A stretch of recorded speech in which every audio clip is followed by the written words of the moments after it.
हाँ जी स्टूडेंट की हाल है जी। मैं रमन शर्मा स्कोप अकैडमी गुरदासपुर तो ਅੱਜ ਅਸੀਂ 11th क्लास की केमिस्ट्री का पहला यूनिट अगों कंटिन्यू करन जा रहे हैं। तुहानूं याद होना मैं एक बेसिक ये कॉन्सैप्ट का पिछे एक लैक्चर तैयार करवा के तुहानूं दिता सी ते नाम सी उहदा मोल कॉन्सैप्ट।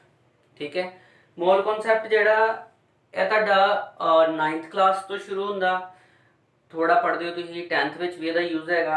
11th तो 12th जे तुहानूं मोल कॉन्सैप्ट नहीं आंदा तो तुसीं ਇਹਦੇ बहुत सारे न्यूमैरिकल्स नहीं कर पाओगे। ਅੱਜ ਦਾ ਵੀ जो टॉपिक करवाया जा रहा वा ਇਹ मोल कॉन्सैप्ट तो बाद ही किया जा सकता। सो होप सो तुसीं मोल कॉन्सैप्ट ਜਿਹੜਾ ਉਹਨੂੰ देख लिया होए। ठीक है, ਉਹਦੇ रिगार्डिंग ਜਿਹੜੀ ਅਸਾਈਨਮੈਂਟ ਆ ਉਹਨੂੰ ਤੁਸੀਂ ਸੋਲਵ ਕਰ ਲਿਆ ਹੋਏ। ठीक, बाकी स्टडी होप सो तुहाडी वधिया चलती पई होए, है ना। तुहानूं पता ही है टाइमिंग होर वध गई अगे, नियर अबाउट 1 मंथ लगदा कि 1 मंथ तक सानूं घर बैठ के ऑनलाइन स्टडीज़ होर करनियां पैणगीਆਂ, पर आपां इस 1 मंथ दे विच अपने कॉन्सैप्ट नूं होर भी स्ट्रोंग कर सकते हैं, ज़्यादा तो ज़्यादा तेज़ी नाल कर सकते हैं। एक टिप होर दिना मैं तुहानूं, ज़्यादातर स्टूडेंट्स सिलेबस के फॉलोअर होंगे आ। सिलेबस के फॉलोअर का मतलब हो गया कि कितना सिलेबस हो गया, कितना सिलेबस रह गया, की परसेंटेज है। मेरी कहानी थोड़ी अलग है, मैं थोड़ा अलग जी सोच रखता। मेरा मानना है वा बजाय 100% सिलेबस कवर करन दे 20 तो 25% तक अगर तुसीं किसी चीज़ के मास्टर हो जाते हो वो ज़्यादा वधिया, क्योंकि 100% के उत्ते तुहाडी पूरी दी पूरी कमांड नहीं हो पाती। आपां सिलेबस नूं बड़ी तेज़ी नाल करते हैं, दौड़ते जाते हैं, लिखते हैं, नोट्स बनाने हैं, पर उस तो भी वधिया काम जे तुसीं पहलां जो भी पढ़ते पे हो उसकी पूरी मास्टरी कर लो। मेरे कहने का मतलब यह नहीं है कि 100% करो ना, मेरे कहने का मतलब यह वा कि अगर तुहानूं ਤੁਹਾਡੇ कॉन्सैप्ट ही क्लीयर नहीं है तो तुम कहते हो नहीं सर साडा दूसरा चैप्टर हो गया, तीसरा करा दो, तीसरा हो गया, चौथा करा दो। बहुत सारे स्टूडेंट्स की प्रॉब्लम होती है, वो अपने नाल वाले स्टूडेंट के सिलेबस को देख के अपने सिलेबस की गल करती जाते और अपने आप में या अपने टीचर के गलतियां कढ़ते। जो भी पढ़ाई होंगी है वो सब तो वड्डी जिम्मेवारी जी उस स्टूडेंट की है जो पढ़ता पाया। इस चीज़ को मन के चलो, वो उसका क्रेडिट ना तो किसी स्कूल नूं देवे, ना कॉलेज नूं, ना किसी इंस्टीट्यूशन नूं, ना किसी टीचर नूं। क्योंकि अगर एक इंस्टीट्यूशन, एक क्लास, एक कॉलेज का स्टूडेंट जिहड़ा वो पढ़न दे विच बहुत एक्टिव है तो उन्होंने कोई नहीं रोक पाएगा, उसकी कोई बाउंड्री नहीं है, क्योंकि बुक्स वो कोल ने, मटीरियल वो कोल है, वो खुद पढ़ सकता। पर प्रॉब्लम यह वा कि आप स्टूडेंट जिहड़े ने वो टीचर्स ते डिपेंड है, वो टीचर्स जिहड़े ने उन्होंने यह चीज़ डिफाइन किया जाता नहीं नहीं सर सिलेबस छेती करा दो, सिलेबस छेती करा दो। कोई जरूरत नहीं है इन्नी तेजी नाल चलण दी, पर साडा विद इन द ईयर जो भी कॉन्सैप्ट आ वो इन्ने क वाइड होने चाहिए कि आप हरेक कॉन्सैप्ट के उत्ते पूरे का पूरा लैक्चर दे सकें। ठीक है, सो अज इस तरह ही एक डीप नॉलेज टॉपिक है, यह मैं अपने 12th वाले स्टूडेंट्स नाल भी शेयर करना चाहांगा कि जिन्होंने 11th नूं अच्छी तरह नाल नहीं किया। अज की क्लास एक हिसाब नाल रिपीट इहो जी क्लास दी जा रही है जो कि हमेशा ही हरेक स्टूडेंट के काम आएगी, हरेक स्टूडेंट की है क्लास का नाम concentration of solution. Concentration of solution की है, कॉन्सनट्रेशन ऑफ सॉल्यूशन या फिर सॉल्यूशन की है। सॉल्यूशन तुहाडा दो कंपोनेंट्स का मेल है जो कि मैं पहला भी दस चुकिया, एक सल्यूट और दूसरा सॉल्वेंट। सल्यूट वो चीज़ होंदी है जिहड़ा थोड़ी मात्रा विच होए, which is less in amount, and solvent होंदा जो कि ग्रेटर वैल्यू च होए, जिहदी अमाउंट ज़्यादा होए। ठीक है, कॉन्सनट्रेशन की है, कॉन्सनट्रेशन हैगा कि दिते गए सॉल्यूशन च मान लो तुसी तीन प्रकार के सल्यूट मिलाए हुए आ A B C ते इन्हां दी की अमाउंट अवेलेबल है सॉल्यूशन च। The amount of solute present in the solution is defined as concentration of the solution। और एक चीज होर भी बड़ा भुलेखा बनता है, बड़ी वधिया चीज है कि आपां लैसर और ग्रेटर सॉल्वेंट किद्दां मनते हैं। आपां किस तरह मनते हैं कि केड़ा कंपोनेंट की वैल्यू ज्यादा वा। फॉर एग्जांपल तुहानू 90 ग्राम ऑफ सल्फ्यूरिक एसिड दे दिता, 90 gram of sulphuric acid and इनू नाल दे दिता 54 ग्राम ऑफ वाटर। हुण तुसीं इहदे विचों सल्यूट किनू कहोगे ते सॉल्वेंट किनू कहोगे? डेफिनेटली जो ज्यादा वो सॉल्वेंट हो जाएगा, जो थोड़ा वो सल्यूट हो जाएगा। पर क्या 98 ग्राम ज्यादा नू डिफाइन करता पिया? नहीं, आप ज्यादा जेड़ा वा इन टर्म्स ऑफ मोल कढ़ना हुंदा। इत्थे फिर तुहानू पिछला लैक्चर काम आएगा नंबर ऑफ मोल्स कढ़न दा। इत्थों अगर तुसीं सल्फ्यूरिक एसिड दे नंबर ऑफ मोल्स कढ़दे हो ते ओदा फार्मूला की ही given mass divided by molecular mass of sulphuric acid, जो कि मैं इत्थे अलग च दस देना। H2SO4 दा molecular mass H into 2 plus sulphur plus oxygen into 4 तन एटॉमिक मास आने चाहिए। H into 2 हाइड्रोजन का एटॉमिक मास 1 है into 2, सल्फर 32 है, ऑक्सीजन 16 into 4 एंड तुम प्लस करो 2 98, यानी कि 98 by 98 आ गया तुहाडे को 1 मोल। अगर वाटर की गल करिए H2O ਇਹਦੇ ਚ ਕੀ ਆ ਜਾਂਦਾ 2 वाटर प्लस ऑक्सीजन 18, यानी कि number of moles of water will be 54 by 18, 3 मोल। हुण तुसीं इत्थे आइडेंटिफाई कर सकते हो कि केड़ा सॉल्वेंट है और केड़ा सल्यूट है। नंबर ऑफ मोल्स की टर्म दे विच तुसीं पता करना हुंदा सल्यूट केड़ा ते सॉल्वेंट केड़ा, ना कि वॉल्यूम या वेट के टर्म्स, क्योंकि आप की पढ़ते पे हैं, असीं पढ़ते पे हैं केमिस्ट्री। ठीक है, तो समझ आई?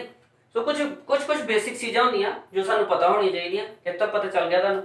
हुण बारी आंदी है कि कॉन्सनट्रेशन टर्म्स की है, कॉन्सनट्रेशन की है। देखो मैं तुहानू दस्सिया ही साडे स्टार्टअप फिजिकल केमिस्ट्री विच एक कॉमन चीज़ हैगी ही यूनिट सिस्टम। यूनिट सिस्टम सानू यह दसदा कि किसी भी फिजिकल क्वांटिटी नू मेजर करने वास्ते उहदे रिस्पैक्टिव यूनिट ने।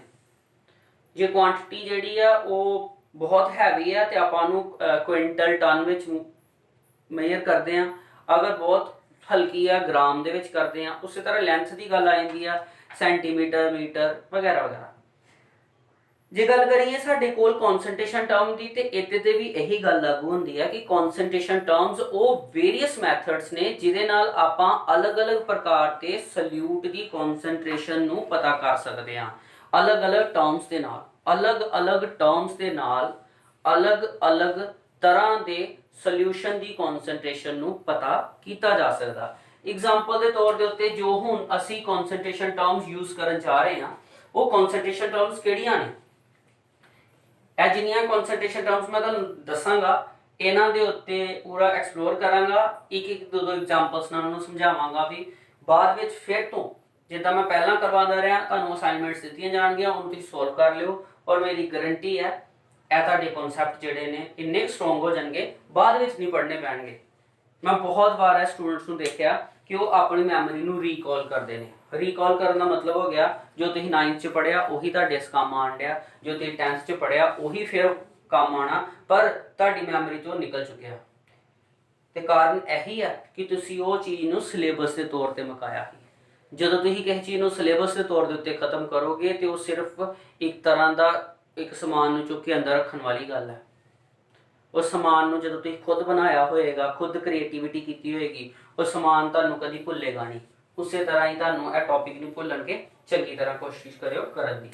सो सब तो पहली कॉन्सनट्रेशन टर्म है वेट बाय वेट परसेंटेज। दूजी है वॉल्यूम बाय वॉल्यूम परसेंटेज। तीसरी है तुहाडे कोल वेट बाय वॉल्यूम परसेंटेज। चौथी है तुहाडे को पीपीएम वैल्यू, पार्ट्स पर मिलियन। ਇਹ ਸਾਰੀ ਕਨਸੈਂਟ੍ਰੇਸ਼ਨ ਮੈਥਡ ਹੈ ਜਿਹਦੇ ਨਾਲ ਤੁਸੀਂ ਪਤਾ ਕਰ ਸਕਦੇ ਹੋ ਕਨਸੈਂਟ੍ਰੇਸ਼ਨ ਦਾ, ਕਿਸੇ ਵੀ ਸੋਲੂਸ਼ਨ ਦੀ ਕਨਸੈਂਟ੍ਰੇਸ਼ਨ ਜਿਹੜੀ ਆ ਉਹ ਕੀ ਆ। ਉਸ ਤੋਂ ਬਾਅਦ ਤੁਹਾਡੇ ਕੋਲ ਆ ਜਾਂਦਾ mole fraction. Sixth one is molarity, ਇਹਨੂੰ ਆਪਾਂ ਕੈਪੀਟਲ ਐਮ ਨਾਲ ਡਿਨੋਟ ਕਰਦੇ ਹਾਂ। Seventh one is molality, small m। eighth one is normality, ਇਹਨੂੰ ਆਪਾਂ ਕੈਪੀਟਲ n ਨਾਲ ਡਿਨੋਟ ਕਰਦੇ ਹਾਂ। ਇਸ ਤਰ੍ਹਾਂ ਕੁਝ ਇੱਕ ਦੋ ਟਰਮਸ ਹੋਰ ਵੀ ਨੇ ਬਟ ਉਹ ਬੜਾ ਮਾਈਨਰ ਵੇ ਨਾਲ 12th ਵਿੱਚ ਤੁਹਾਡੇ ਯੂਜ਼ ਵਿੱਚ ਆਣੀ ਹੈ, ਇਸ ਕਰਕੇ ਮੈਂ ਤੁਹਾਨੂੰ ਅਜੇ ਉਹਨਾਂ ਤੇ ਗੱਲ ਨਹੀਂ ਕਰਦਾ। ਠੀਕ ਹੈ, ਹੋ ਸਕਦਾ 12th ਵਿੱਚ ਜਾ ਕੇ ਤੁਹਾਨੂੰ ਇਹਨੂੰ ਫਿਰ ਤੋਂ ਰਿਵਾਈਜ਼ ਕਰਨਾ ਪਏ, ਪਰ ਮੈਂ ਫਿਰ ਬੋਲਦਾ ਅੱਜ ਤੋਂ ਹੋਣ ਵਾਲੇ ਪੂਰੇ ਸਾਲ ਬਾਅਦ ਇਹ ਕਨਸੈਪਟ ਦੀ ਤੁਹਾਨੂੰ ਜਦੋਂ ਜ਼ਰੂਰਤ ਪੈਣੀ ਆ ਤੇ ਤੁਹਾਡੀ ਇਹ ਮੈਮਰੀ ਕਿ ਮੈਨੂੰ ਇਹ ਚੰਗੀ ਤਰ੍ਹਾਂ ਆਂਦਾ ਕਿਹਨਾਂ ਚੀਜ਼ਾਂ ਤੇ ਡਿਪੈਂਡ ਕਰੇਗੀ। ਇਸ ਚੀਜ਼ ਤੇ ਡਿਪੈਂਡ ਕਰੇਗੀ ਕਿ ਇਹ ਟੌਪਿਕਸ ਨੂੰ ਤੁਸੀਂ ਮੰਨ ਕੇ ਚੱਲੋ ਕਿ ਇਹ ਟੌਪਿਕ ਇੰਨੇ ਕੁ ਜ਼ਰੂਰੀ ਆ ਕਿ ਹਰ ਜਗ੍ਹਾ ਤੇ ਆਣੇ ਆ। ਕਿਸੇ ਵੀ ਨੂਮੈਰੀਕਲ ਦੀ ਸ਼ੁਰੂਆਤ ਦੇ ਵਿੱਚ ਜਦੋਂ ਵੀ ਕਿਸੇ ਚੀਜ਼ ਦੀ ਅਮਾਉਂਟ ਦਿੱਤੀ ਹੋਏਗੀ ਤੇ ਨੰਬਰ ਆਫ ਮੋਲਸ ਕੱਢਨੇ, ਤੁਹਾਨੂੰ ਮੋਲ ਕਨਸੈਪਟ ਤੋਂ ਹੀ ਦੱਸਿਆ ਜਾਏਗਾ। ਮੋਲ ਕਨਸੈਪਟ ਆਂਦਾ ਹੋਏਗਾ ਤਾਂ ਹੀ ਕੱਢ ਸਕੋਗੇ। ਵੋਲਿਊਮ ਫਾਈਂਡ ਆਊਟ ਕਰਨਾ ਹੋਏਗਾ ਇਨ ਦਾ ਕੇਸ ਆਫ ਗੈਸਿਸ ਤੇ 22.4 ਪਰ ਲੀਟਰ ਵਾਲਾ ਕਨਸੈਪਟ ਜਿਹੜਾ ਵਾ ਉਹ ਕਨਸੈਪਟ ਮੋਲ ਕਨਸੈਪਟ ਤੋਂ ਹੀ ਬਣਿਆ ਵਾ। ਸੋ ਇਸ ਕਰਕੇ ਜੋ ਪਹਿਲਾਂ ਪੜਿਆ ਹੀ ਉਹ ਅੱਗੇ ਕੰਮ ਆਏਗਾ, ਜੋ ਅੱਜ ਪੜਾਂਗੇ ਉਹ ਵੀ ਅੱਗੇ ਕੰਮ ਆਏਗਾ। ਠੀਕ ਹੈ, ਸੋ ਸ਼ੁਰੂ ਕਰੀਏ weight by weight percentage। ਕਿੰਨਾ ਕੁ ਨੋਟੀਫਾਈ ਕਰੋ। ਠੀਕ ਹੈ,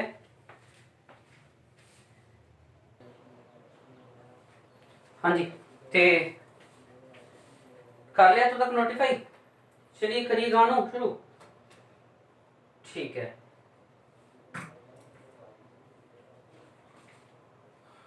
सो पहला कॉन्सेंट्रेशन टर्म ਅਸੀਂ ਕੱਢਣ ਜਾ ਰਹੇ ਹਾਂ weight by weight percentage। weight by weight percentage concentration terms ਸਾਡਾ ਟੌਪਿਕ ਹੈ। ਸ਼ਾਇਦ ਇਹ ਟੌਪਿਕ ਜਿਹੜਾ ਵਾ ਉਹ 2 ਲੈਕਚਰ ਲੈ ਜਾਵੇ ਕਿਉਂਕਿ ਟੌਪਿਕ ਲੈਂਥੀ ਹੈ, ਇੱਕ ਲੈਕਚਰ ਚ ਕਵਰ ਸ਼ਾਇਦ ਨਾ ਹੋਏ। ਠੀਕ ਹੈ,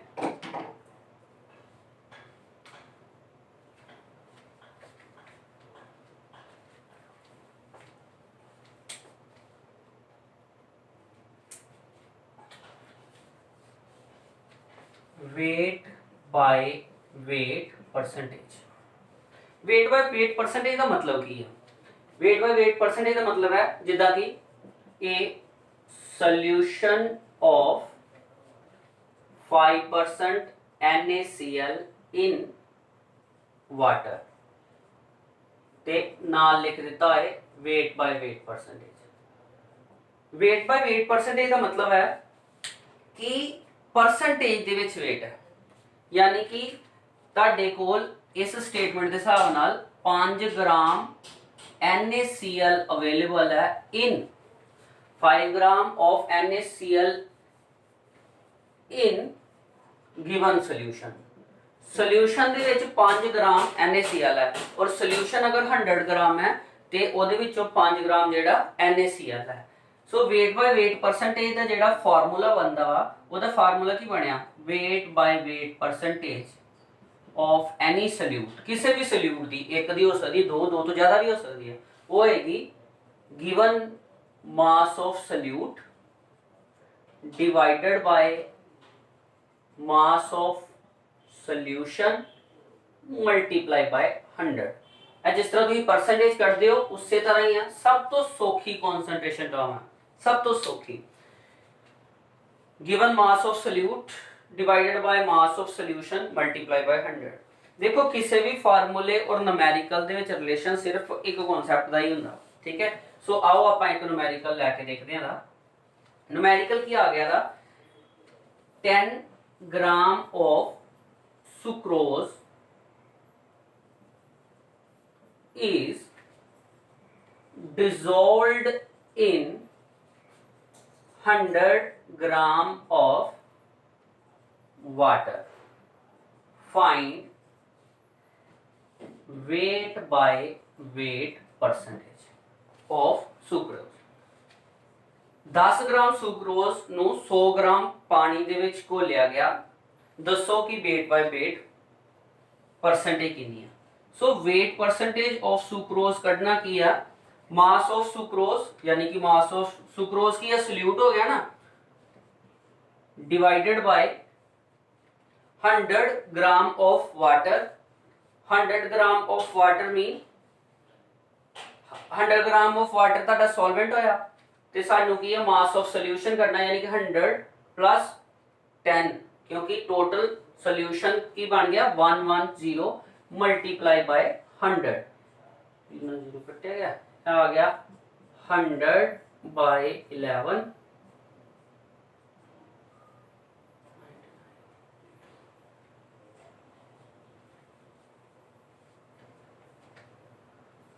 9.09% ऑफ सुक्रोज। समझ आ गया तो तक? Simple he, given mass of solute divide by total mass of solution multiply by 100। ठीक है, खैर इन्ना सौखा तो नहीं तुहानू आन लगा, पर मैं तुहानू पहला भी दस्या ही कि जो भी तुसीं न्यूमेरिकल करो कोशिश करो छोटी वैल्यूज नू, छोटे न्यूमेरिकल्स नू शुरू करो, फिर टिपिकल कर सकते हो। ठीक है, इस तो बाद अगला करते हैं, देख लो एक मिनट।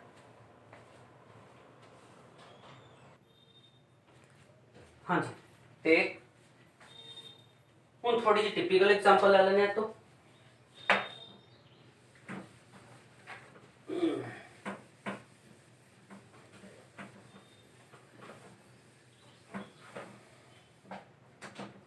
टिपिकल एग्जांपल की है, let 10 gram of NaCl is dissolved in 100 ml of solution। 100 ml of solution च 10 ग्राम NaCl जेड़ा वा उन्नू डिसॉल्व किया गया। Find weight by weight percentage if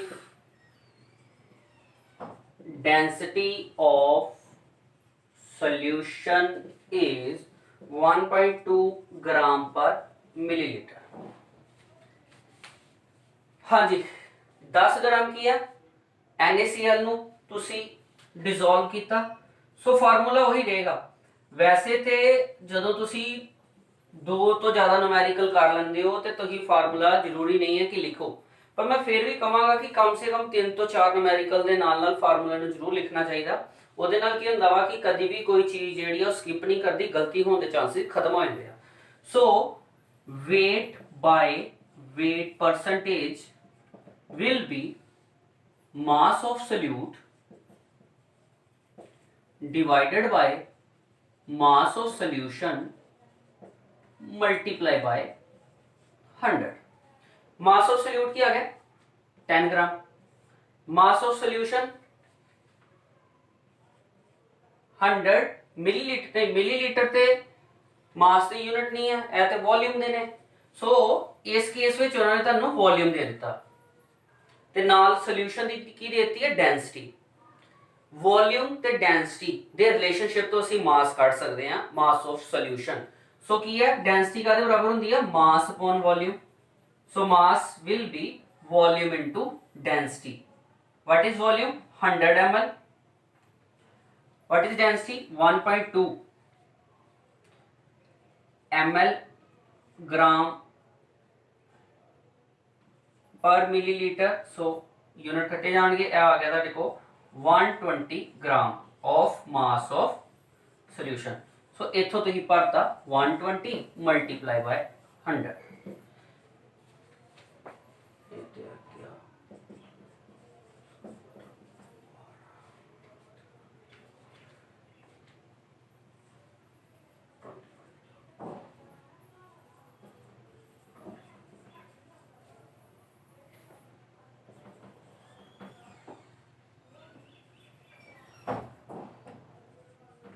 सो ਤੁਹਾਡੇ ਕੋਲ weight by weight percentage of sodium chloride आ गई 8.33%। इट मीनस कि न्यूमेरिकल च चेंज की कर दिता गया, न्यूमेरिकल दे विच गिवन जेड़ा मास ऑफ सोल्यूशन सी ओदी बजाय उन्होंने इस बार वॉल्यूम दे दिता। सो वॉल्यूम दे दिता ते नाल डेंसिटी दे दी।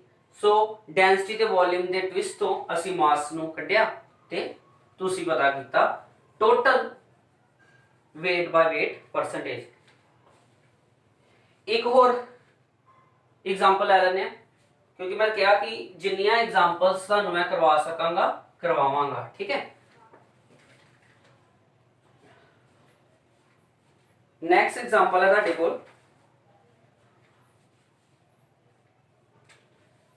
इत्थे मैं चेंज कर देना 11 ग्राम ऑफ ऑक्सैलिक एसिड, ਇਹ ਤੁਹਾਡੀ बुक की एग्जांपल है, is dissolved in 500 ml of solution and density is given 1.1 gram per milliliter। ठीक है, मुझे लगा कि मुझे रिस्पॉन्स ठीक करना है। चाहिए, आप बताइए।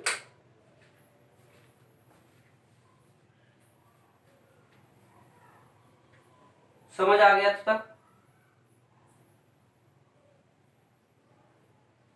ਇਹਨੂੰ ਤੁਸੀਂ ਕਰੋ ਨੋਟੀਫਾਈ, ਇਹਨੂੰ ਨਹੀਂ ਇਹਨੂੰ, ਇਹ ਤੁਹਾਡੇ ਲਈ ਹੈ, ਤੁਸੀਂ ਕਰਨਾ। ਇਹਦੇ ਵਿੱਚ ਜਿਹੜਾ weight of oxalic acid ਹੈ ਇੱਥੇ ਪਹਿਲਾਂ NaCl10 ਹੀ oxalic acid 11 ਆ ਗਿਆ, ਔਰ ਵੋਲਿਊਮ ਜਿਹੜਾ ਸੀ ਉਹਦੇ ਵਿੱਚ 100 ml ਸੀ, ਇੱਥੇ ਆ ਗਿਆ 500 ml।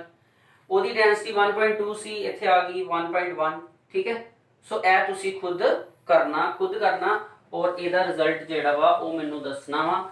ਇਹਦਾ ਮੈਂ ਤੁਹਾਨੂੰ ਆਨਸਰ ਜਿਹੜਾ ਵਾ ਉਹ ਦੱਸ ਦੇਣਾ। ਆਨਸਰ ਦੱਸਣ ਦਾ ਕਾਰਨ ਹੈ ਕਿ ਤੁਸੀਂ ਆਪਣੇ ਆਪ ਨੂੰ ਰੀਕਰੈਕਟ ਕਰ ਲਓ। ਇਹਦਾ ਆਨਸਰ ਆਣਾ ਵਾ ਜਸਟ 2%। ਠੀਕ ਹੈ, 2%।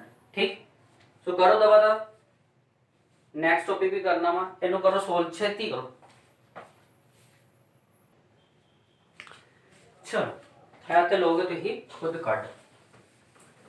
ਹੁਣ आंदी है नैक्सट कॉन्सनट्रेशन टर्म की गल। जी तीन कॉन्सनट्रेशन टर्म है, wait by weight, volume by volume या फिर वेट बाय वॉल्यूम, यह तीनों सिमिलर ही है, कोई ज़्यादा फर्क नहीं है। वेट बाय वेट का मतलब है सल्यूट ते सॉल्वेंट दोनों ही मतलब सॉलिड अवस्था ले गए हैं। वेट बाय वॉल्यूम का मतलब है कि आप सॉरी वॉल्यूम बाय वॉल्यूम दोनों आप लिक्विड फॉर्म च मनते पे हैं, दोनों आप मिलीलीटर का यूज करना। सो देखिए दूसरा है volume by volume percentage. Volume by volume percentage की आप अगर एग्जांपल लईए, फॉर एग्जांपल आ गया ए NaOH solution of NaOH aqueous solution of 10% volume by volume. ਇਹਦਾ मतलब ਕੀ ਹੋਏਗਾ? ਇਹਦਾ मतलब ਹੋਏਗਾ कि ਸਾਡੇ ਕੋਲ 10 मिलीलीटर NaOH है in 100 millilitre of solution. Simple है, जिथे तुसीं लिया सी वेट बाय वेट, उत्थे की ही उत्थे हैगा ही अगर 10% ही वेट बाय वेट हुंदा, उत्थे ही 10 gram of NaOH in 100 gram of solution. जो तुम वॉल्यूम बाय वॉल्यूम करते हो तो बस वॉल्यूम की टर्म्स लग गई। 10 millilitre of NaOH is present in 100 millilitre of the solution. ठीक है, सो ਇਹਦਾ फिर फार्मूला की बनया वॉल्यूम बाय वॉल्यूम परसेंटेज का। इन्हें इदा लिख सकते हो volume by volume percentage is equal to volume of solute divide by volume of solution multiply by 100। ਇਹ याद रखना बेटा, ਇਹਦੇ ਸਾਰੇ ਦੇ ਸਾਰੇ ਨੂਮੈਰੀਕਲਸ ਜਿਹੜੇ ਆ ਉਹ ਸੇਮ ਹੀ ਆ। ਸੋ ਬਾਰ-ਬਾਰ ਉਹਨੂੰ ਕਰਕੇ ਆਪਾਂ ਆਪਣੇ ਟਾਈਮ ਦੇ ਉੱਤੇ ਜ਼ਿਆਦਾ ਨਹੀਂ ਕਰ ਸਕਦੇ। ਹਾਂ, ਤੁਹਾਨੂੰ ਅਸਾਈਨਮੈਂਟ ਵਿੱਚ ਜਿਹੜੇ ਨੂਮੈਰੀਕਲ ਮਿਲ ਜਾਣਗੇ, ਤੁਹਾਨੂੰ ਖੁਦ ਦੇਖਣਾ ਪੈਣਾ ਕਿ ਵੋਲਿਊਮ ਬਾय ਵੋਲਿਊਮ ਹੈ ਜਾਂ weight ਬਾय weight ਹੈ। ਠੀਕ ਹੈ, ਸੋ ਤੀਸਰੀ ਸਾਡੇ ਕੋਲ ਇਸ ਤੋਂ ਬਾਅਦ ਜਿਹੜੀ ਟਾਈਪ ਆਂਦੀ ਆ ਉਹ ਆ ਜਾਂਦੀ ਆ weight ਬਾय weight परसेंटेज ਦੀ। इतने तक नोटिफाई हो गया, समझ आ गई। सो तीसरी टर्म आ गई wait by volume percentage, sorry weight by volume percentage. है की है वेट बाय वॉल्यूम परसेंटेज। इनू भी मैं तुहानू समझा देना, इतों तक होप सो तुहानू पता चल गया है।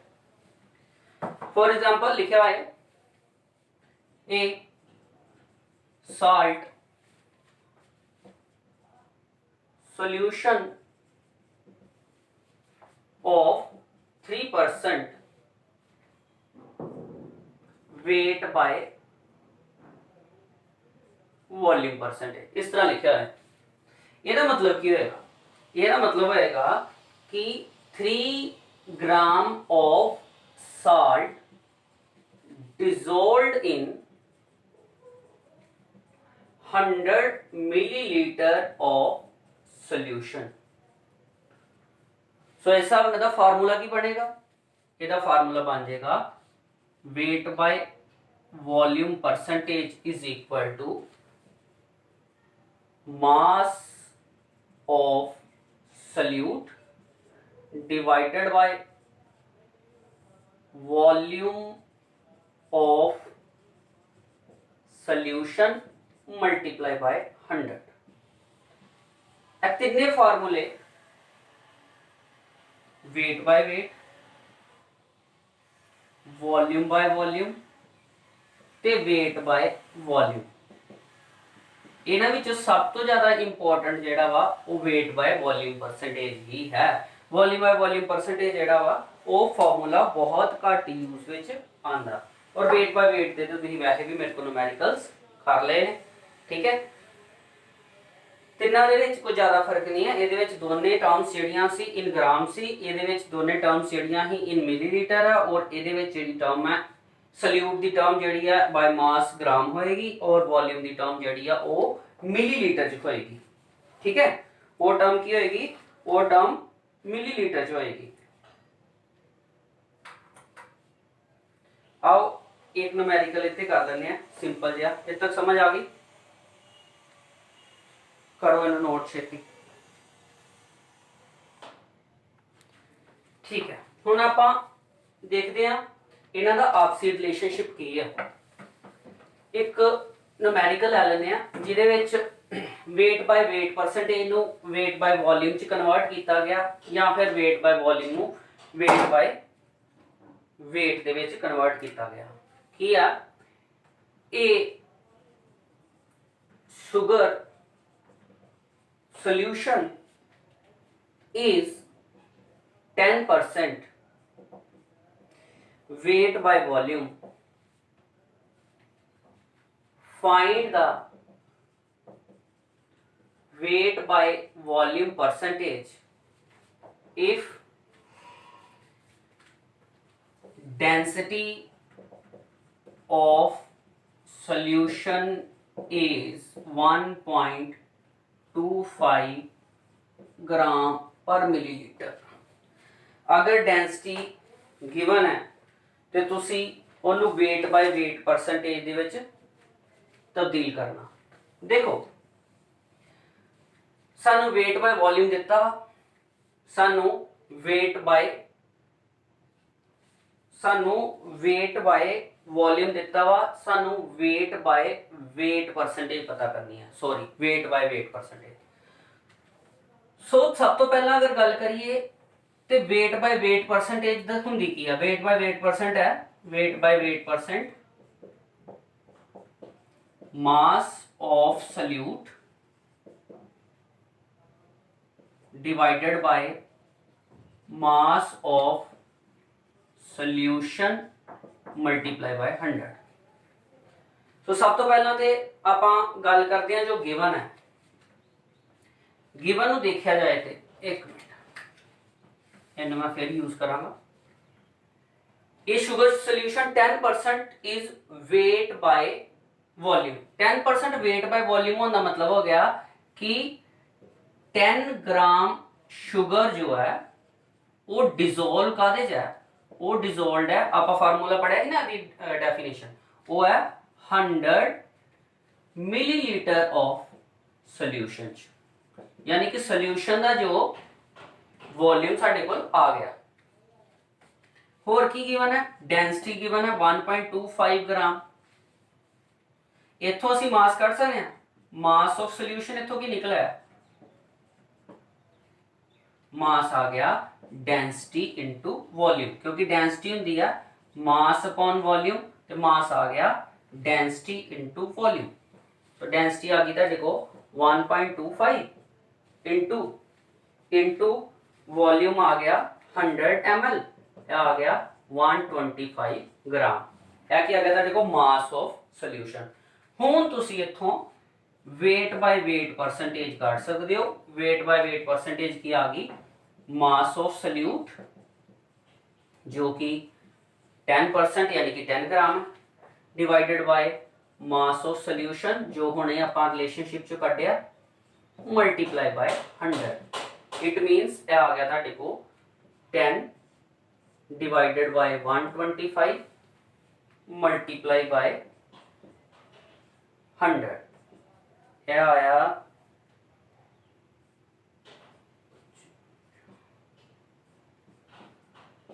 8%। ठीक है।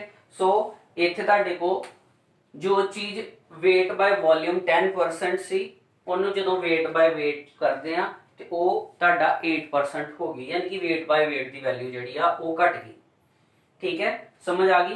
मैं फिर रिपीट कर देना बेटा, सानू शुगर सोल्यूशन जेड़ा weight by volume percentage given सी। वेट बाय वॉल्यूम का मतलब हो गया 10% वेट ऑफ शुगर, यानी कि 10 gram sugar is dissolved in percentage होगी 100 ml ऑफ सोल्यूशन। जे साडे को सोल्यूशन का वॉल्यूम जेड़ा 100 ml गिवन है, क्योंकि सानू वेट बाय वॉल्यूम दिता, इट मीनस डेंसिटी और वॉल्यूम तो मिल के ए वॉल्यूम है ए डेंसिटी है, इथों मिल के असीं मास कढ लिया, क्योंकि वेट बाय वेट कढण लई सानू मास ऑफ सोल्यूशन ही चाहिदा है। ठीक है। अगर मान लो ये उल्ट रिवर्स दिता हुंदा, ਇਹਦੇ ਰਿਵਰਸ ਕਿਦਾਂ ਹੁੰਦਾ, ਇਹਦੇ ਰਿਵਰਸ ਹੁੰਦਾ ਕਿ ਸਾਨੂੰ ਦਿੱਤਾ ਹੁੰਦਾ ਕਿ ਇਹ weight by weight परसेंटेज ਹੈ। ठीक है, ਸਾਨੂੰ ਇਹ ਨੋਟ ਕਰ ਲਿਆ ਬੇਟਾ, ਪਹਿਲਾਂ ਇਹਨੂੰ ਨੋਟ ਕਰ ਲਓ, ਸੌਰੀ ਇਹ ਨੋਟ ਕਰ ਲਓ, ਦਵਾ ਦਵਾ ਨੋਟ ਕਰੋ, ਫਿਰ ਮੈਂ ਇੱਥੇ ਤੁਹਾਨੂੰ ਰਿਵਰਸ ਕਰਕੇ ਦੱਸਾਂਗਾ। ठीक है, कर लिया नोट, चंगी गल है।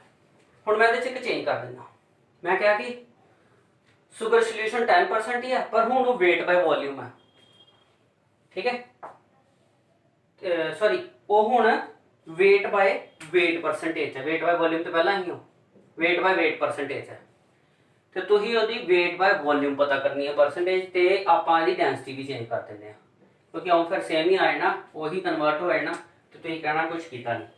ठीक है, ਇਹਦਾ मतलब क्या, ਇਹਦਾ मतलब हो गया कि इस वारी ਤੁਹਾਡੇ ਕੋਲ 100 ग्राम ऑफ शुगर जो है वो काले च डिजोल्व हुई है, वो डिजोल्व हुई है 100 ग्राम ऑफ सोल्यूशन। सोल्यूशन कितना हो गया 100 ग्राम, और तुसी पता करना वेट बाय वॉल्यूम, यानी कि ਤੁਹਾਡੇ ਕੋਲ इस वेले सोल्यूशन का मास है और ਉਹਦੀ डेंसिटी है, सानू वॉल्यूम चाहिए, इस करके डेंसिटी का फार्मूला होता मास बाय वॉल्यूम, तो वॉल्यूम आ गया मास बाय डेंसिटी, मास 100 ग्राम ते डेंसिटी 1.2। ठीक, डन डन, ग्राम मिलीलीटर ते ग्राम ऐसा कटेगा मिलीलीटर पर चल गया। ठीक है, ते पता की करना वेट बाय वॉल्यूम परसेंटेज, यानी कि मास of salute multiply mass of volume of solution multiply by 100। सो यह आ गया तुहाडे कोल मास ऑफ सल्यूट आ गया 10। यदि अगर कटिंग नहीं करते तो मैंने इधर लिख देना 100 1.2 इस तरह मल्टीप्लाई बाय 100, 100 नाल 100 कट हो गया, 1.2 ऊपर जाके 10 नाल मल्टीप्लाई हो गया, तो आ गया तुहाडे कोल 12%। सो फिर एक बारी जेड़ा तुहाडा 10% sugar solution weight by weight volume ही वो वेट बाय वॉल्यूम ते इंक्रीज करदा, यानी कि वेट बाय वेट दे विच डिक्रीज कर जांदा और weight by volume weight increase करे करदा। ਸੋ ਇਹ ਆ ਗਿਆ ਤੁਹਾਡੇ ਕੋਲ ਇੱਕ ਵਾਰੀ ਫਿਰ ਤੋਂ ਇਹਦਾ ਰਿਲੇਸ਼ਨਸ਼ਿਪ। ਆਪਾਂ ਲਾਸਟ ਨੂਮੈਰੀਕਲ ਲੈਂਦੇ ਆ ਇਹਦਾ ਇੱਕ ਹੋਰ, ਜਿੱਥੇ ਫਿਰ ਇਹਨੂੰ ਕੰਪਲੀਟ ਕਰ ਲਵਾਂਗੇ। ਕਰੋ ਛੇਤੀ ਛੇਤੀ ਨੋਟ ਕਰੋ, ਛੇਤੀ, ਟਾਈਮ ਘੱਟ ਹੈ। ਲੋ ਜੀ, ਛੇਤੀ ਕਰਨ ਪਿੱਛੇ ਗੱਲ ਹੈ ਪਾ ਕਿ ਸਾਡੇ ਕੋਲ ਕੰਮ ਜ਼ਿਆਦਾ, ਸਾਡੇ ਫਸਟ ਯੂਨਿਟ ਦੇ ਵਿੱਚ ਨੂਮੈਰੀਕਲਸ ਦੀ ਵੈਲਿਊ ਬਹੁਤ ਜ਼ਿਆਦਾ ਵਾ, ਠੀਕ ਹੈ। ਜੇ ਪੂਰੀ ਤਰ੍ਹਾਂ ਕਰਨਾ ਹੋਏ ਤੇ 4-5 ਦਿਨ ਲੱਗ ਜਾਂਦੇ ਨੇ, 4-5 ਲੈਕਚਰ ਲੱਗਦੇ ਨੇ, ਪਰ ਮੈਂ ਕੋਸ਼ਿਸ਼ ਕਰਦਾ ਪਿਆ ਤੁਹਾਨੂੰ ਹਾਈਲਾਈਟਸ ਕੋਈ ਚੀਜ਼ ਛੱਡ ਨਾ ਜਾਵਾਂ। ਤੁਸੀਂ ਖੁਦ ਵੀ ਸੈਲਫ ਸਟੱਡੀ ਕਰਨੀ ਆ ਮੇਰੀ ਅਸਾਈਨਮੈਂਟਸ ਤੋਂ, ਠੀਕ ਹੈ। ਸੋ ਨੈਕਸਟ ਤੇ ਲਾਸਟ ਨੂਮੈਰੀਕਲ ਹੈ ਇਸ ਤਰ੍ਹਾਂ ਦਾ, a solution of sulfuric acid H2SO4 is 25%।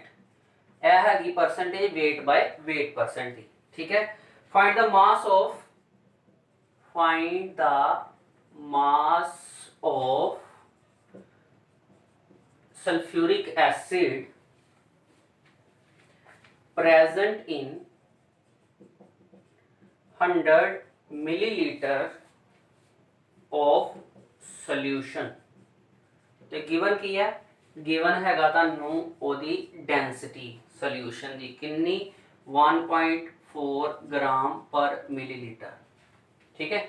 ਸੋ ਇਸ ਵਾਰੀ ਉਹਨੇ ਤੁਹਾਨੂੰ ਪਰਸੈਂਟੇਜ ਦੇ ਦਿੱਤੀ ਹੈ, ਔਰ ਦਿੱਤੀ ਕਿਹੜੀ ਆ? weight by weight percent, ਠੀਕ ਹੈ। ਸੋ ਜੇ ਦੇਖਿਆ ਜਾਏ ਤੇ weight by weight percent ਦਾ ਫਾਰਮੂਲਾ ਹੁੰਦਾ, ਫਾਰਮੂਲਾ ਜ਼ਰੂਰ ਲਿਖਿਆ ਕਰੋ, mass of solute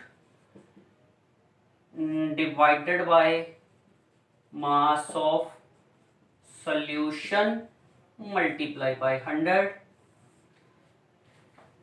weight by weight percentage 25% है, mass of solute ਤੇ ਨਹੀਂ ਪਤਾ, ਇਹੀ ਤੇ ਪੁੱਛਿਆ ਉਹਨੇ x।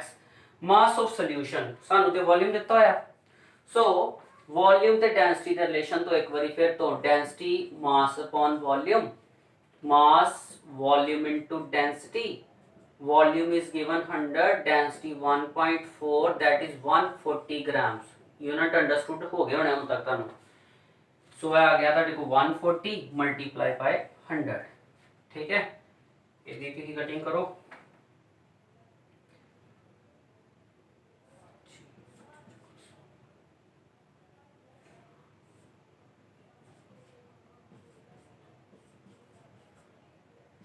x आ गया ਤੁਹਾਡੇ ਕੋਲ 35 ਗ੍ਰਾਮ। ਸੋ ਇਸ ਤਰ੍ਹਾਂ ਤੁਸੀਂ ਕਰ ਸਕਦੇ ਹੋ ਵੋਲਿਊਮ ਬਾਈ ਵੋਲਿਊਮ, weight ਬਾਈ ਵੋਲਿਊਮ ਤੇ ਨੂਮੈਰੀਕਲਸ, ਜਿਨ੍ਹਾਂ ਦੇ ਰਿਲੇਸ਼ਨਸ਼ਿਪ ਤੁਸੀਂ ਚੰਗੀ ਤਰ੍ਹਾਂ ਜਾਣਦੇ ਹੋਵੋ। ਸੋ ਮਾਸ ਪਰਸੈਂਟੇਜ ਦੀ ਹੈ ਜਿਹੜੇ ਕਨਸੈਪਟ ਹੈ ਇਹ ਜੁੜੇ ਹੋਏ ਨੇ ਜਦੋਂ ਮਾਸ ਗਿਵਨ ਮਾਸ ਦਿੱਤਾ ਹੋਏ, ਗਿਵਨ ਵੋਲਿਊਮ ਦਿੱਤਾ ਹੋਏ, ਡੈਂਸਿਟੀ ਦਿੱਤੀ ਹੋਏ, ਇਸ ਤਰ੍ਹਾਂ। ਪਰ ਇਸ ਤੋਂ ਇਲਾਵਾ ਕੁਝ ਹੋਰ ਵੀ ਫਾਰਮੂਲੇ ਕਹਿ ਲਓ ਜਾਂ ਕੁਝ ਹੋਰ ਵੀ ਅਨਸੋਲਵਡ ਪ੍ਰੋਬਲਮ ਤੁਹਾਡੇ ਇਹਦੇ ਚ ਹੈਗੀਆਂ ਨੇ ਜਿਹਨੂੰ ਤੁਸੀਂ ਸੌਰਟ ਆਊਟ ਕਰਦੇ ਹੋ, ਜਿੱਦਾਂ ਕਿ find the mass percentage of each element in given compound। ਦਿੱਤੇ ਗਏ ਕੰਪਾਊਂਡ ਦੇ ਵਿੱਚ ਜਿੰਨੇ ਵੀ ਐਲੀਮੈਂਟ ਨੇ ਉਹਨਾਂ ਦੀ ਮਾਸ ਪਰਸੈਂਟੇਜ ਲੱਭੋ। ਜਿੱਦਾਂ ਮੈਂ ਸਭ ਤੋਂ ਪਹਿਲਾਂ ਸਭ ਤੋਂ ਸਿੰਪਲ ਕੰਪਾਊਂਡ ਲੈਣਾ H2O, ਠੀਕ ਹੈ। ਇਹਨੂੰ ਅਗਰ ਕੱਢਣਾ ਹੋਏ ਤੇ ਕਿੱਦਾਂ ਕੱਢਣਾ, ਇਹਨੂੰ ਕੱਢਣ ਦਾ ਤਰੀਕਾ ਵਾ ਫਾਰਮੂਲਾ। ਜਿੱਦਾਂ ਹੁਣ ਮੰਨ ਲਓ ਮਾਸ ਪਰਸੈਂਟੇਜ ਕਿਸੇ ਵੀ ਐਲੀਮੈਂਟ ਦਾ ਲੱਭਣਾ ਵਾ ਤੇ ਉਹਦਾ ਤਰੀਕਾ ਵਾ, ਉਹਦਾ ਐਟੋਮਿਕ ਮਾਸ ਜੋ ਵੀ ਆ ਉਹ ਲਿਖੋ divided by molar mass of compound multiply by 100। ਇਹ ਇੱਕ ਸਿੰਪਲ ਜਿਹਾ ਫਾਰਮੂਲੇ ਨਾਲ ਇਹ ਸਾਡੇ ਕੰਮ ਆਣਾ ਜੇ ਬਹੁਤ। ਕਿੱਥੇ ਆਣਾ ਮੈਂ ਤੁਹਾਨੂੰ ਅੱਗੇ ਦੱਸਾਂਗਾ, ਹਾਲ ਦੀ ਘੜੀ ਮੈਂ ਤੁਹਾਨੂੰ ਇਹਦੀ ਇੱਕ ਪ੍ਰੈਕਟਿਸ ਦੇਣ ਲੱਗਾ। ਇਹ ਅਸਾਈਨਮੈਂਟ ਨੂੰ ਤੁਸੀਂ ਇੱਥੇ ਹੀ ਸੋਲਵ ਕਰ ਲੈਣਾ, ਅਭੀ ਕਰ ਲੈਣਾ। ਐਟੋਮਿਕ ਮਾਸ ਜੇ ਆਪਾਂ ਗੱਲ ਕਰਦੇ ਪਏ ਆ ਮਾਸ ਪਰਸੈਂਟੇਜ ਹਾਈਡਰੋਜਨ ਦੀ, ਤੇ ਹਾਈਡਰੋਜਨ दी एटॉमिक मास ਇਹਦੇ ਚ ਕਿੰਨਾ ਆ ਰਿਹਾ एटॉमिक मास हाइड्रोजन ਦਾ ਤੇ 1 है ठीक है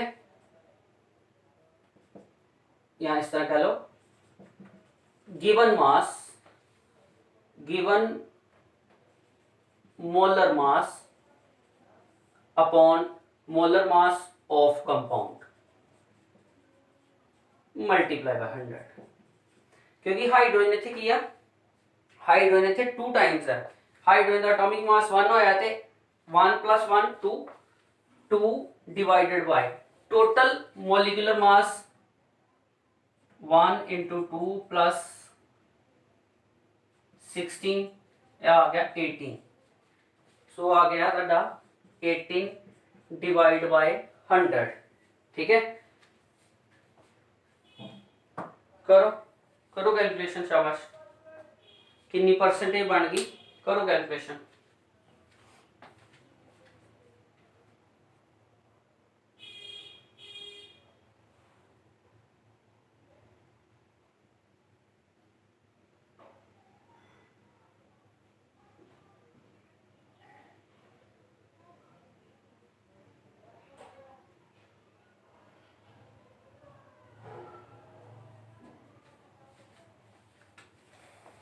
कितनी सो आ गया ਤੁਹਾਡੇ को 2 1 9 100 upon 9 9 1 9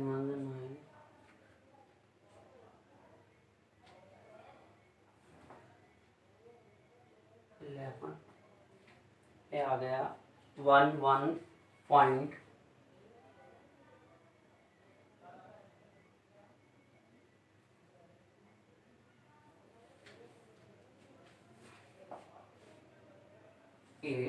%, आ गई लाइट ठीक है इसी तरह ही अगर तुम मास परसेंटेज ऑक्सीजन की देखते हो मास परसेंटेज ऑक्सीजन की देखते हो कितना कटांगे मास ऑक्सीजन का एटॉमिक मास कितना वा 16 divided by total 18 total molecular mass 18 multiply by 100 इनू करके देख लो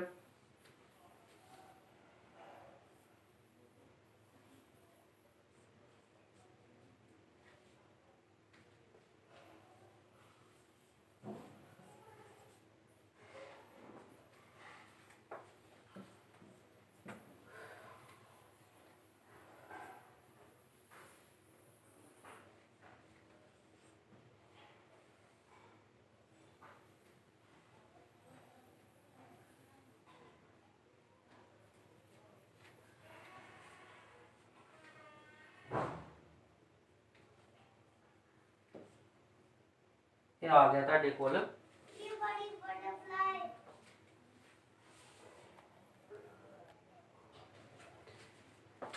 88.8% या तो ये तो थोड़ा बेटा गलत हो गया है यही 1.18% या फिर तुम जो दूसरा एलिमेंट कटना है क्योंकि एक एलिमेंट तुहानू पता ही है टोटल 100 होना अगर ਉਹਦੇ ਵਿੱਚੋਂ ਤੁਹਾਡਾ ਜਿਹੜਾ ਹਾਈਡਰੋਜਨ ਹੈ ਉਹ 11.18% ਆ ਗਿਆ 11.18% ਆ ਗਿਆ ਤੇ ਫਿਰ ਜਿਹੜਾ ਰਿਮੇਨਿੰਗ ਪਾਰਟ ਆ ਉਹ ਕੱਢਣ ਲਈ ਤੁਸੀਂ 100 ਚੋਂ ਮਾਈਨਸ ਵੀ ਕਰ ਸਕਦੇ ਹੋ ਉਹਨੂੰ ਤਾਂ ਵੀ ਤੁਸੀਂ ਇੱਕ ਸਿੱਧੇ ਤਰੀਕੇ ਨਾਲ 88.8% ਦੇ near about oxygen find out ਕਰ ਲਓਗੇ ਜਦੋਂ ਵੀ ਤੁਸੀਂ ਇਹਨਾਂ ਦੇ ਰਿਜ਼ਲਟਸ ਕੱਢਨੇ ਆ ਤੇ ਆ ਰਿਜ਼ਲਟਸ ਨੂੰ ਤੁਸੀਂ ਕਿੱਥੇ ਤੱਕ ਕੱਢਣਾ ਵਾ ਰਿਜ਼ਲਟਸ ਨੂੰ ਤੁਸੀਂ ਫਾਈਂਡ ਆਊਟ ਕਰਨਾ ਵਾ ਟਿਲ ਦਾ point up to 2 decimal places ਤੱਕ ਠੀਕ ਹੈ ਤਾਂ ਜੋ ਕਿ ਐਕੂਰੇਟ ਰਿਜ਼ਲਟ ਮਿਲ ਸਕੇ जो भी वैल्यू करनी है अप टू 2 डेसिमल प्लेस तक फाइंड आउट करनी है ठीक है आओ एक और कंपाउंड करते हैं पता तो मैं तुहानू काफी सारे नाम दे देंगा तो तुसी वो कढ़ने हैं ਉਹਦੇ ਨਾਲ ਤੁਹਾਡਾ ਇੱਕ ਤੇ प्रैक्टिस हो जाएगी ਤੇ समझ भी आ जाएगी फॉर एग्जांपल तुसी पता करना इथाइल अल्कोहल C2H5OH ठीक है that is ethyl OH alcohol ਇਹਨੂੰ ਪਤਾ ਕਰਨ ਦੇ ਲਈ ਤੁਹਾਡੇ ਜੋ ਕਿਹੜੇ-ਕਿਹੜੇ ਐਲੀਮੈਂਟ ਨੇ ਜਿਹੜੇ ਤੁਸੀਂ ਪਤਾ ਕਰਨੇ ਆ ਇੱਕ ਪਤਾ ਕਰਨਾ ਤੁਸੀਂ ਕਾਰਬਨ ਦੀ ਪਰਸੈਂਟੇਜ ਇੱਕ ਪਤਾ ਕਰਨੀ ਹੈ ਹਾਈਡਰੋਜਨ ਦੀ ਔਰ ਇੱਕ ਪਤਾ ਕਰਨੀ ਹੈ ਆਕਸੀਜਨ ਦੀ ਸੋ ਸਭ ਤੋਂ ਪਹਿਲਾਂ ਜਿਹੜੀ ਜ਼ਰੂਰੀ ਚੀਜ਼ ਹੈਗੀ ਆ ਉਹ ਪਤਾ ਕਰ ਲਓ ਉਹ ਹੈਗਾ molecular mass of C2H5OH is carbon 2 है 12 into 2, हाइड्रोजन 5 है 5 into 1, नहीं हाइड्रोजन 6 है 5 and 6 into 1 प्लस ऑक्सीजन 1 है, तो ऑक्सीजन का आ गया 16, 24 6 16 6 12 16 ਇਹ ਆ ਗਿਆ ਤੁਹਾਡੇ ਕੋ 46। ठीक है, सो ਤੁਹਾਡੇ ਕੋ ਟੋਟਲ ਜਿਹੜਾ ਮੋਲੀਕੂਲਰ ਮਾਸ C2H5OH ਦਾ ਆ ਗਿਆ ਉਹ 46 ਆਇਆ। हाँ बिल्कुल ठीक है। सो ਹੁਣ ਤੁਸੀਂ ਕੀ ਕਰਨਾ, ਕਾਰਬਨ ਦੀ परसेंटेज कितना पता करोगे, कार्बन कितना 2 टाइम्स है 12 into 12 into 2 24 given mass in the compound 24 divided by total mass multiply by 100। Hydrogen का गिवन मॉलिक्यूलर मास 6 है जो कि कंपाउंड है, divided by total mass multiply by 100। Oxygen का भी इस तरह ही गिवन, इस हिसाब ना तुम परसेंटेजेस कर लोगे, कड्डो कितनी परसेंटेज आ गई, देखो देखो कितनी परसेंटेज आई। सो इस हिसाब ना ਇਹਦੀ ਵੈਲਿਊਜ਼ ਆ ਗਈ ਕੁਝ 52.17, ਇਹਦੀ ਆ ਗਈ ਤੁਹਾਡੇ ਕੋਲ 13.04 ਔਰ ਇਹਦੀ ਆ ਗਈ 34.78। ਅਗਰ ਤੁਸੀਂ ਇਹਨਾਂ ਦੀ ਵੈਰੀਫਿਕੇਸ਼ਨ ਕਰਨੀ ਵੀ ਹੋਏ, ਇਹ ਮੈਂ ਆਲਮੋਸਟ ਐਵਰੇਜ ਵੈਲਿਊ ਲਿਖੀ ਆ, ਅਗਰ ਤੁਸੀਂ ਇਹਨਾਂ ਦੀ ਵੈਰੀਫਿਕੇਸ਼ਨ ਕਰਨੀ ਵੀ ਹੋਏ ਤੇ ਇਹ ਵੈਰੀਫਿਕੇਸ਼ਨ ਕਰ ਲਈ ਤੁਸੀਂ ਇਹਨਾਂ ਦਾ ਸਮ ਅਪ ਕਰੋਗੇ ਤੇ ਸਾਰੀ ਵੈਲਿਊਜ਼ ਜਿਹੜੀਆਂ ਨੇ ਉਹ ਇਕੁਅਲ ਟੂ 100% ਦੇ ਕਰੀਬ ਆਣਗੀਆਂ, ਕਿਉਂਕਿ ਪੂਰੇ ਦੇ ਪੂਰੇ ਕੰਪਾਊਂਡ ਨੂੰ ਬਣਾਉਣ ਦੇ ਲਈ ਇਹਨਾਂ ਸਾਰੇ ਐਲੀਮੈਂਟਸ ਦੀ ਕੰਪੋਜੀਸ਼ਨ ਦਾ ਇਸਤੇਮਾਲ ਹੋਇਆ ਹੈ। ਠੀਕ ਹੈ, ਸੋ ਇਹ ਜਿੰਨਾ ਵੀ ਕਰਵਾਇਆ ਗਿਆ ਇਹਦੇ ਨਾਲ ਜੁੜਿਆ ਹੋਇਆ ਮੈਂ ਕੁਝ ਤੁਹਾਨੂੰ ਕੰਪਾਊਂਡਸ ਦੇ ਦਿੰਨਾ ਜਿਨ੍ਹਾਂ ਦੇ ਤੁਸੀਂ ਮਾਸ ਪਰਸੈਂਟੇਜ ਆਫ ਈਚ ਐਲੀਮੈਂਟਸ ਪਤਾ ਕਰਨੇ ਆ। ਠੀਕ ਹੈ, ਇੱਕ ਤੇ ਤੁਹਾਨੂੰ ਪੂਰਾ ਕਵਰ ਹੋ ਜਾਏਗਾ, ਫਿਰ ਜੋ ਕਨਸੈਂਟ੍ਰੇਸ਼ਨ ਟਰਮ ਰਹਿ ਗਈਆਂ ਉਹਨੂੰ ਆਪਾਂ ਨੈਕਸਟ ਲੈਕਚਰ ਵਿੱਚ ਕੰਪਲੀਟ ਕਰਾਂਗੇ। लेट HNO3 नाइट्रिक एसिड कर लियो, सल्फ्यूरिक एसिड कर लेना, सल्फ्यूरिक एसिड कर लिया, उस तो बाद तुसी कर लियो शुगर मॉलिक्यूल कर लियो C12H22O11, ठीक, and sodium nitrate NaNO3, simple कर लियो NaOH, ठीक, और ताड़ी मर्जी है, तुम खुद निकाल सकते हो जो तुहानू लगे कि टिपिकल तो टिपिकल अलग अलग कंपाउंड्स ने उन्होंने तुम खुद कर सकते हो, मैं इस तो ज़्यादा कुछ नहीं करता। चलो यह कर लो जी ऑक्सैलिक एसिड है, अज ही गल हुई है COOH 2H2O, ਇਹਦੇ ਵਿੱਚ ਈਚ ਕੰਪੋਨੈਂਟ ਕਰਕੇ ਦੇਖਿਓ। ਠੀਕ ਹੈ, और अगर कोई प्रॉब्लम आएगी तो वो तुसीं मैनूं पुछनी है। ठीक है, थोड़ा कंपलैक्स भी होना चाहिए। सो इस तरह नाल तुसीं मास परसेंटेज जरूरी नहीं कि इन टर्म्स ऑफ ग्राम और लीटर मिलीलीटर च कड्डो, कई बार दिते गए कंपाउंड दे विच इकल्ले एलीमेंट की खुद की कितनी कंपोजिशन है उन्होंने भी पूछा जा सकता, और यह साडे कोल अगे एक फार्मूला बनाने विच आना तो उत्थे यूज होएगा। ਇਹਦੇ ਨਾਲ ਹੀ ਅੱਜ ਦਾ ਲੈਕਚਰ ਆਪਾਂ ਇੱਥੇ ਹੀ ਡ੍ਰੌਪ ਕਰਦੇ ਹਾਂ। ਹੋਪ ਸੋ ਤੁਹਾਨੂੰ ਸਮਝ ਆ ਗਿਆ ਹੋਏ। ਫਿਜ਼ਿਕਸ ਔਰ ਕੈਮਿਸਟਰੀ ਦੋਨਾਂ ਦੇ ਜੋ ਵੀ ਲੈਕਚਰ ਤੁਹਾਨੂੰ ਕਰਵਾਏ ਜਾ ਰਹੇ ਆ, ਕੋਸ਼ਿਸ਼ ਕਰੋ ਕਿ ਨਾਲ ਨਾਲ ਹੀ ਇਹਨਾਂ ਦੇ ਨੋਟਸ ਬਣ ਜਾਣ। ਤੁਹਾਡੇ ਨਾਲ ਨਾਲ ਹੀ ਨੋਟਸ ਬਣੇ ਹੋਣਗੇ, ਤੁਹਾਨੂੰ ਆਪਣਾ ਕੱਲ ਨੂੰ ਅਗਰ ਕਿਸੇ ਕੰਪੀਟੀਸ਼ਨ ਦੀ ਤਿਆਰੀ ਕਰਦੇ ਹੋ ਤੇ ਇਹਨਾਂ ਨੋਟਸ ਨੂੰ ਤੁਸੀਂ ਕੰਪਲੀਟ ਦੇਖ ਸਕਦੇ ਹੋ। ਠੀਕ ਹੈ ਬੇਟਾ ਜੀ, ਹੁਣ ਮੈਂ ਬਾਕੀ ਰਹੀ ਗੱਲ अगले लैक्चर की, उस अगले लैक्चर के उदों ही मैं तुहानूं अगे प्रोसीड करावांगा जो तुहाडे द्वारा बने हुए नोट्स जिहड़े आ वो तुसीं मैनूं किसी तरीके नाल सेंड करोगे। सो इस लैक्चर के एंड में सिर्फ इक्को ही चीज़ तुहानूं करना, जो भी काम आनूं कंप्लीट करो और मैनूं बनाए हुए नोट्स के स्नैपशॉट जिहड़े आ उन्हां नूं मैनूं भेजो। ठीक है बेटा जी, ओके जी, गुड बाय।